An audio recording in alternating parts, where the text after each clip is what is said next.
My name is Emily Cantu, and I'm here to talk to you today about a very uncomfortable subject. A subject that many would rather be left alone and never brought up because of its horrifying truth and the subsequent call to action that it brings to all who hear of it.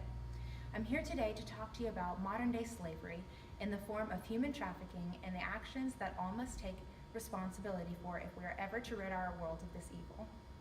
Today, I'd like to talk to you about first, what human trafficking is, second, why it's dangerous and inhumane, and lastly, how you can be involved in eradicating it from our society. Sex trafficking is everywhere at all times and might even affect someone you know. Human trafficking is a monstrous abuse of the innocent and is every citizen's duty to work towards ending it. So let's start with the basics. What exactly is human trafficking, you may ask? Well,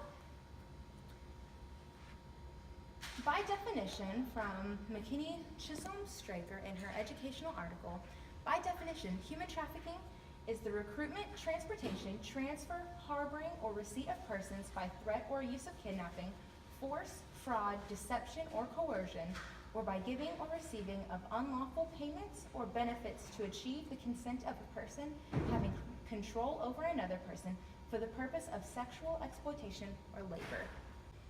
Human trafficking takes away a person's freedom and exploits the victim for monetary gain or other compensation. According to the FBI, human sex trafficking is the fastest growing organized crime business and the third largest criminal operation worldwide. In many instances, the trafficker only has to make the victim believe that there's a real threat to either themselves or ones that they love in order to coerce them into submission. The victim does not have any say in what he or she does or with whom. Once a trafficker has been paid for the use of the victim, they're able to do exactly as the client wishes without complaint. Human trafficking is not only a national problem, but a worldwide crisis. The following statistics have been taken from the Polaris Project, a global leader in the fight against human sex trafficking. In 2016, the National Center for Missing and Exploited Children estimated that 1 in 6 endangered runaways reported to them were likely sex trafficking victims. In 2014, the Urban Institute reported that the estimated underground sex economy ranged from $39.9 million in Denver, Colorado, to $290 million in Atlanta, Georgia.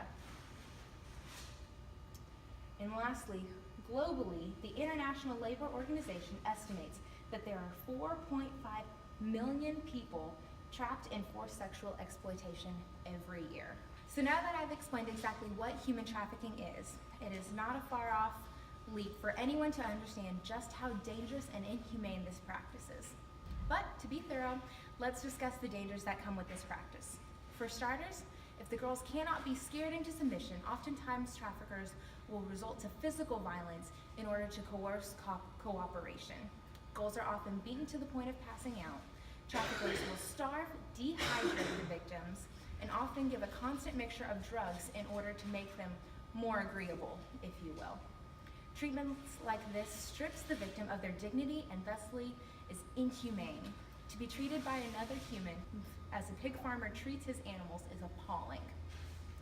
Given the noted statistics and facts given, it is easy to say that this is no longer a practice that our world should have to stand for, and that begs the big picture question of what can we do to stop it? Well, for starters, ignorance is not bliss. Education is key in order to bring about any real change. The world's population cannot be content to sit in ignorance while thousands of men, women, and children are abused daily worldwide. For example, I work at a vacation condominium rental facility where statistics tell me it is impossible for me to go a full calendar year without seeing a victim of sex trafficking through my doors. Educating myself and my coworkers on how to spot the signs of trafficking could be the difference in saving a life or not. Secondly, we can get involved in our communities in reaching out to those who are potential victims, the homeless, the displaced, the orphans, underprivileged, and those from broken homes. And lastly, we must push our legislators to inflict harsher punishments, not only on the traffickers, but on those paying for said service. This is a simple supply and demand equation. If we can take away the demand by deterring potential Johns with harsher punishments, then inevitably the supply will go away as well. So what if this isn't some far-off concept as so many imagine it to be? What if this was your neighbor, your coworker, a friend? Statistically speaking, odds are many of us know someone who has either been prey or the victim of human trafficking. The question is, can we now continue to go about our lives as if nothing has changed, now knowing the facts and statistics that we know? If your answer is yes, then I submit to you that you and your indifference are part of this problem. But if no, then please join me in fighting against this savage form of modern-day slavery. Get educated, get involved, but most importantly, don't keep quiet. Share this knowledge and urge others to action as I am you. Only then will we have any hope of ridding our world of this horror. And I will leave you with this. It's a quote from William Wilberforce. You may choose to look the other way, but you can never say again that you did not know.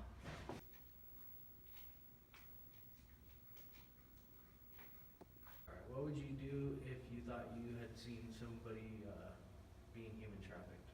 I would call the National Human Trafficking Resource Center at 1-888-373-7888. Why do you feel like you're at higher risk for seeing sex trafficking at a condominium complex? That, I would say, is because of the high volume of people coming in and out, especially during our summer seasons. We see thousands upon thousands of new faces every single day, never able to distinguish one from another. My personal condominiums were located near the border and also near international waters, so the likelihood of having international trade of humans, if you would, coming in and out happens all the time.